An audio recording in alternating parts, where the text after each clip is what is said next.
When we think about a good argument, most of us, well, we focus on the conclusion, right? Does it sound correct?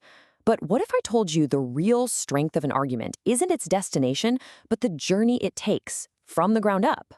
Today, we're going to dig into a method that does exactly that. You know that feeling when you hear an argument that just feels right, but you can't quite explain why? How do we get past that feeling and know for sure that a conclusion is rock solid? How do we know it wasn't just a lucky guess or some kind of clever trick? Well, the secret is all in how it's built. Look, a really strong argument is kind of like a well-built house. You can't just put the roof on and hope it floats in midair. It doesn't work that way.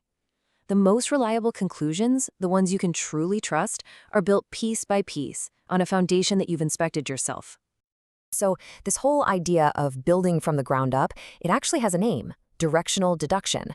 It's an approach that makes us think less like a magician pulling a rabbit out of a hat and a whole lot more like a detective meticulously, carefully building a case.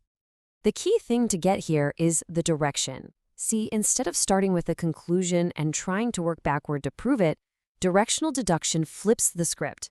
It starts with the initial statements, the premises, and it just analyzes them, breaking them all the way down to their most basic, fundamental parts.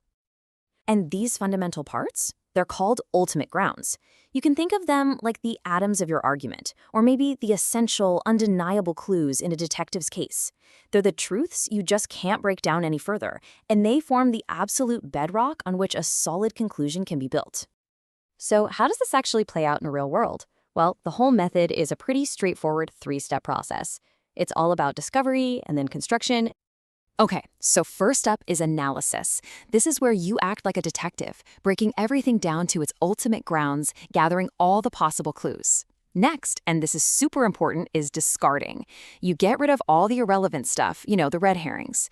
And finally, synthesis. With only the essential truths left, you build your conclusions straight up from there, creating a clear, totally transparent structure. Now, you might be thinking this sounds like a pretty niche tool for one specific kind of problem. But the real power of directional deduction is its incredible range. It's like a master key that can unlock a whole bunch of different logical systems.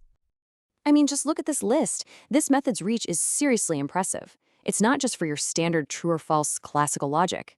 It also works in way more complex systems, like modal logic, which has to deal with tricky concepts like possibility and necessity. It even works in these super specialized relevantistic systems. It's a genuinely universal tool for building solid arguments.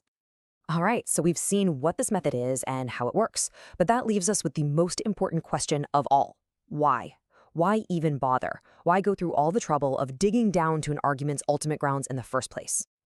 Well, the answer really comes down to clarity and confidence. When you build conclusion up from its most basic parts, there can't be any hidden steps or weird leaps of faith.